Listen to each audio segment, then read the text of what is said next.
गीता जीवन से संबंधित ज्ञान का एक संकलन है, सागर है, जो हम सबको जीवन जीने की सच्ची प्रेरणा देता है और हमें धर्म और अधर्म के बारे में विस्तार से बतलाता है।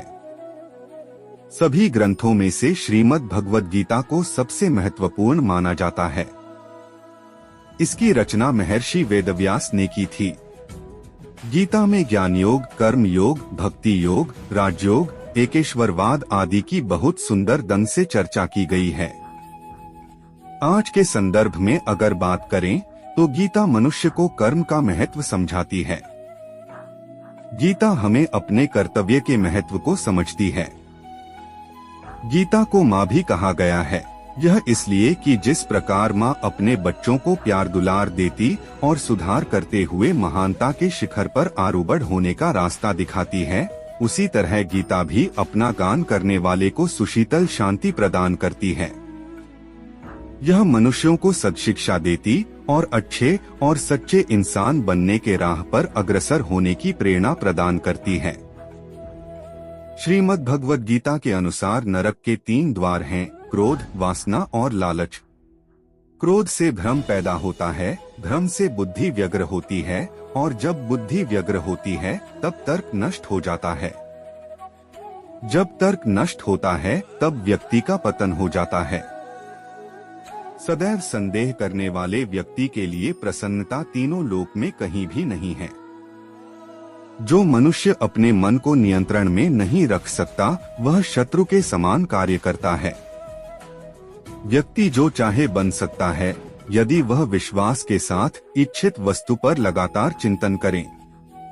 श्रीमद् भगवद गीता के अनुसार नरक के 3 द्वार हैं: क्रोध, वासना और लालच। क्रोध से भ्रम पैदा होता है, भ्रम से बुद्धि व्यग्र होती है और जब बुद्धि व्यग्र होती है तब तर्क नष्ट हो जाता है। जब तर्क नष्ट होता है तब व्यक्ति का पतन हो जाता है। जन्म लेने वाले के लिए मृत्यु उतनी ही निश्चित है जितना कि मृत होने वाले के लिए जन्म लेना। इसलिए जो अपरिहार्य है उस पर शोक मत करो। सभी प्राणियों को एक समान रूप से देखता हूँ। मेरे लिए ना कोई कम प्रिय है ना ज्यादा, लेकिन जो मनुष्य मेरी प्रेम पूर्वक आराधना करते हैं वो मेरे भीतर रहते हैं और मैं उनके जीवन में आता हूँ। श्रीमद् भगवद गीता के अनुसार नरक के 3 द्वार हैं: क्रोध, वासना और लालच। क्रोध से भ्रम पैदा होता है, भ्रम से बुद्धि व्यग्र होती है और जब बुद्धि व्यग्र होती है तब तर्क नष्ट हो जाता है। जब तर्क नष्ट होता है तब व्यक्ति का पतन हो जाता है।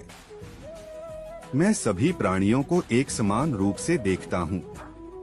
मेरे लिए ना कोई कम प्रिय है ना ज्यादा, लेकिन जो मनुष्य मेरी प्रेम पूर्वक आराधना करते हैं वो मेरे भीतर रहते हैं और मैं उनके जीवन में आता हूँ।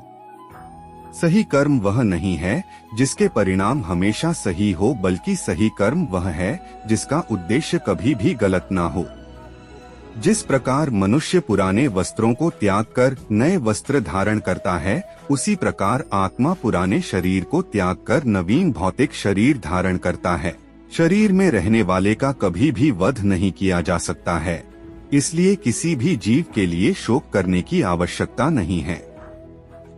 जिस प्रकार पानी में तैरती नाव को प्रचंड वायु दूर बहा ले जाती है, उसी प्रकार इंद्रियों का वेग भी मनुष्य की बुद्धि को हर लेता है।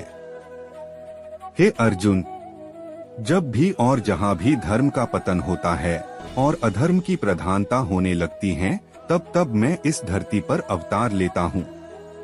मनुष्य अपने मन का इस्तेमाल अपनी प्रगति में करना चाहिए, ना कि अपने को नीचे गिराने में, क्योंकि मन आपका मित्र भी बन सकता है और शत्रु भी।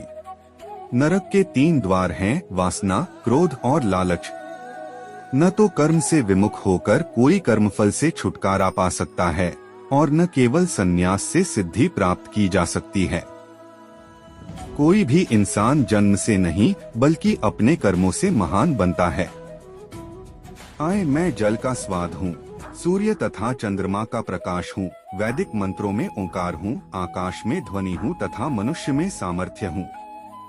किसी दूसरे के जीवन के साथ पूर्ण रूप से जीने से बेहतर है। कि हम अपने स्वयं के भाग्य के अनुसार अपूर्ण जिए। वासना, क्रोध और लालच ये नर्क के 3 द्वार हैं। मनुष्य अपने विश्वास से बना है, जैसा वह मानता है वैसा ही वह बन जाता है। एक उपहार तब पवित्र होता है जब वह दिल से सही व्यक्ति को सही समय पर और सही जगह पर दिया जाता है। अगर यह वीडियो पसंद आए तो वीडियो को लाइक करें और चैनल को सब्सक्राइब करना बिल्कुल न भूले। जय श्री कृष्णा।